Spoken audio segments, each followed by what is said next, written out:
Piers, I'm trying to be candid with you. Number one, I appreciate your humanity. I do.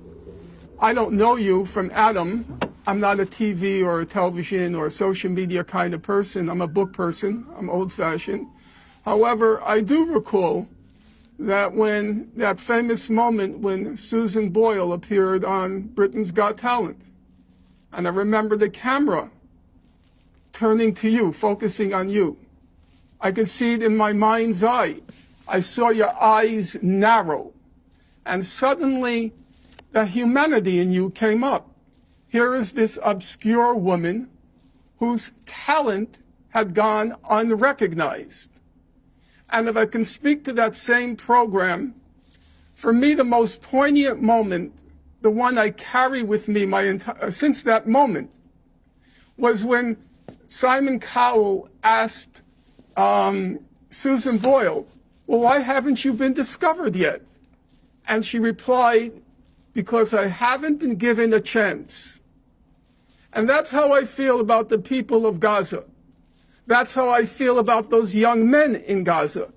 You ask me why I won't condemn them. Because those young men were born into a concentration camp. They were born into among the most dense populated places on God's earth. Half of the population of Gaza is children. 70% are refugees who were expelled from Israel in 1948 and their descendants. 70% of Gaza's youth have no jobs, no future, no nothing. They are Susan Boyle times 10,000, never given a chance. And as things looked the night before October 7th, when the question of Gaza was disappearing from the public stage, I will admit to you, Piers, I myself had given up on Gaza.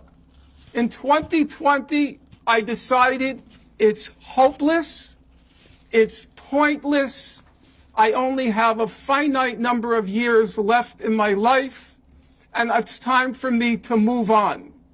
And I'll tell you, that was a wrenching decision on my part, because I knew I was abandoning the people who for 15 years I had devoted my life to chronicling every detail of the horror that had been inflicted on those people. And I gave up on them. Okay. And that meant if I gave up, they had no future, because I was the last chronicler. Okay, but what I would say, Gaza. All right, but what I have the only book but Professor, that's been written on the subject. Let me respond.